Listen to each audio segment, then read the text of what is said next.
The term secular clergy refers to deacons and priests who are not monastics or members of a religious institute. They are referred to also as the diocesan priest, or sometimes as archdiocesan clergy. Catholic Church.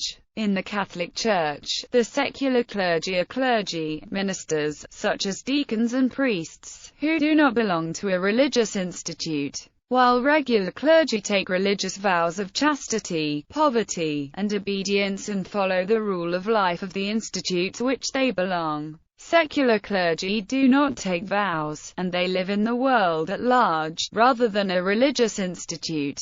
Canon law makes specific demands on clergy, whether regular or secular, quite apart from the obligations consequent to religious vows. Thus in the Latin Church, clerics other than permanent deacons are obliged to observe perfect and perpetual continence for the sake of the kingdom of heaven, and therefore are bound to celibacy, and to carry out the liturgy of the hours daily. They are forbidden to assume public offices which entail a participation in the exercise of civil power. In the view of some scholars, a tradition of clerical continence existed in early Christianity, whereby married men who became priests were expected to abstain from sexual relations with their wives. In this view, the early Church did not consider legitimate marriage by those who were already priests. The Council of Elvira, held in 306, before Constantine had legitimized Christianity, made it an explicit law that bishops and other clergy should not have sexual relations with their wives.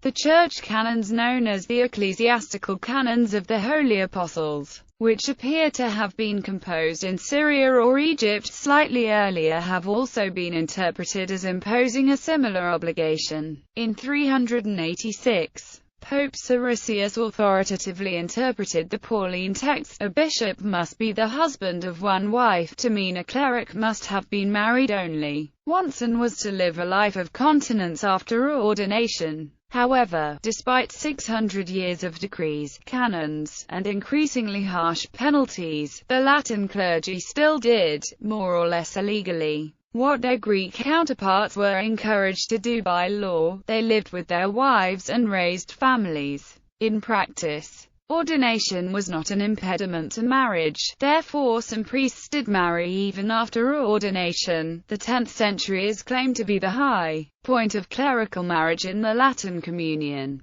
Most rural priests were married and many urban clergy and bishops had wives and children. Then in the 12th century the Western Church declared that holy orders were not merely a prohibitive but a diriment canonical impediment to marriage, making marriage by priests invalid and not merely forbidden. A number of intra-church conflicts have occurred due to the tensions between regular and secular clergy. The secular clergy, in which the hierarchy essentially resides, always takes precedence over the regular clergy of equal rank. The latter is not essential to the Church nor can it subsist by itself, being dependent on bishops for ordination. One of the roots of the Philippine Revolution was the agitation of native secular priests for parish assignments. The powerful religious orders were given preferential treatment in these assignments and were usually Spaniards who trained in European chapters. The agitation led to the execution of the Gombeza filibusterus. St. Thomas Becket is a patron saint of secular clergy. St. John Vianney is patron saint of parish priests. St. Stephen is patron saint of deacons. Orthodox Church.